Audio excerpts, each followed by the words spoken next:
Sejam bem-vindos a mais um episódio do Eu e Deuses. Novamente eu, Daniela Benetti, me junto à levada Camila Quintzel nesse podcast bissemanal para narrar as lendas mais malcriadas, os mitos que não se comportam, o folclore que se esconde embaixo da sua cama. O mito de hoje é um velho conhecido da nossa infância, o bicho-papão. Curtam e compartilhem esse episódio para a gente continuar trazendo lendas que aparecem no escuro nesse podcast. Dorme mais, dorme coberto. E não se esqueça de olhar pra baixo da tua cama e ter cuidado, ele pode estar perto. O bicho-papão é uma das lendas mais disseminadas no folclore mundial e é difícil identificar seu local de origem. O conceito de uma criatura que aparece à noite para punir crianças travessas pode ser encontrado em diversas culturas pela história humana.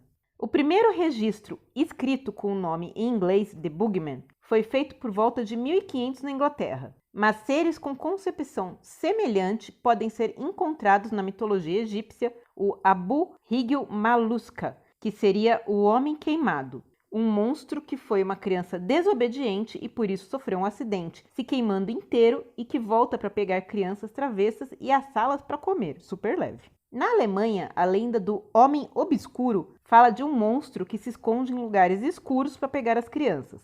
Na Itália, Hungria, Grécia, França, existem variações de monstros que se escondem em cantos escuros e vêm pegar as crianças à noite para devorá-las. Estou com fome.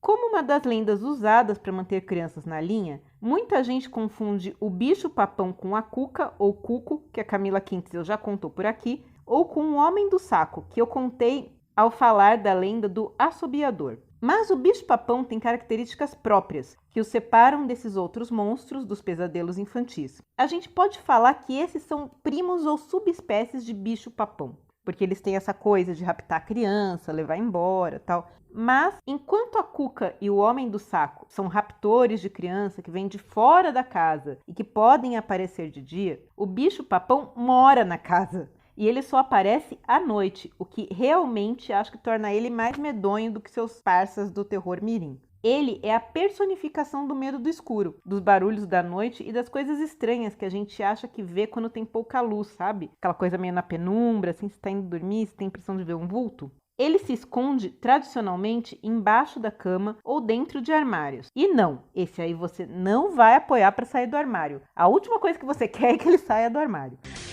Tem algum demônio aí dentro? Satanás! Saia do armário desta mulher! Saia do armário, demônio! Vai sair ou não vai? Vai sair? Não! Por quê? Vai sair? Demônio! Vai sair? Satanás! Ou é um poodle ou é um Schnauzer? Pense na sensação de ser observado num quarto escuro, sozinho. Naquela impressão de que algo vai aparecer e agarrar você pelos tornozelos e te puxar sabe lá para onde. Essa sensação de medo, de opressão, de que tem alguma coisa lá no escuro, olhando para você, querendo te pegar, é o que caracteriza o bicho-papão. Mesmo quando você não o vê, você sente que ele está ali, pronto para te pegar. Tenso, muito tenso. Nas versões mais inocentes, digamos, mais leves, o bicho-papão sacode a cama das crianças malcriadas, atira coisas pelo quarto, meio poltergeist, assim, enquanto elas dormem, né? Então a criança acorda com aquela sensação de que tem alguma coisa mexendo no quarto dela. Ou ele arranha a janela para assustá-la, faz barulhos, né? Mas o comum mesmo nas lendas é que ele acabe sumindo com as crianças ou as devorando. A aparência dessa criatura desagradável varia de região para região. Normalmente é uma criatura identificada como masculina, mas há lendas de bicho-papões fêmeas ou sem gênero, né? Meio gênero fluido. Normalmente é descrito como uma criatura com garras e dentes afiados, algumas vezes com chifres ou outras características de uma besta, ou algumas características de insetos ou aracnídeos, como muitas pernas, um corpo meio de inseto, olhos brilhantes amarelos, muitos braços, enfim. Mas isso pode variar de lugar para lugar. O que normalmente é certo é essa coisa do escuro e das garras e dentes. Caralho, que bicho feio é esse aí, meu? Muitas das lendas de bicho-papão modernas emprestam características de um espírito demoníaco para a história. Por isso, em muitas narrativas, ele pode simplesmente ter formas grotescas e mudar de aparência para algo que mais aterrorize a vítima. Então ele seria um transmorfo, ele poderia se transformar de algo que realmente te deixa assustado. Meio a história do It, sabe?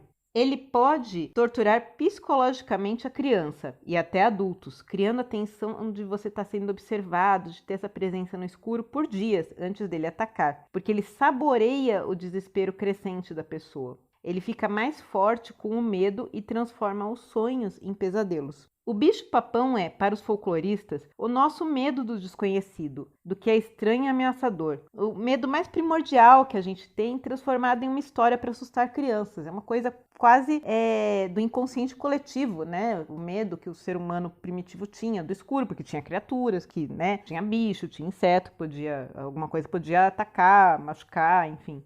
E aí isso se transformou em algo para você assustar as crianças e mantê-las na linha. Um folclore que capta esse terror profundamente arraigado na consciência humana e o transforma em um código social, uma lei. É a primeira lei, digamos, que a criança aprende, né? Que garante que elas têm que obedecer aos pais, porque elas sabem que existe uma punição para os desobedientes. Se você cometer um ato de infração, você vai ter que enfrentá-lo sozinho, no escuro. Credo, né, gente? Pesadinho, né, para criança? Eu sou um monstro debaixo da cama. Depois a gente fica, traumatizado, vira podcaster de mitologia e os pais não sabem por quê. E esse foi mais um episódio de Eu e Deuses, seu podcast bissemanal de mitologias, todas as segundas e quintas no seu agregador de podcast favorito, no nosso canal no YouTube e também no nosso site euideuses.com.br. E você já sabe, se você gostou, mande seus recados e pedidos para contato@euideuses.com.br. Ou se você não usa mais e-mail, não gosta disso aí, fala com a gente nas nossas redes sociais. Tem Facebook, Instagram, YouTube. Pode mandar recado que a gente confere e responde. E a gente anota os pedidos, você vai entrar aqui na listinha. Logo, logo, a sua lenda favorita vai aparecer aqui. Como sempre, a gente também pede, dá aquela forcinha e recomenda para os amigos para a gente continuar trazendo esse podcast com histórias sombrias ou não para vocês. E fica aquela dica para afastar de vez os medos e os monstros da sua vida. Vai ler uns livros. Até o próximo Eu e Deuses. Bye, bye!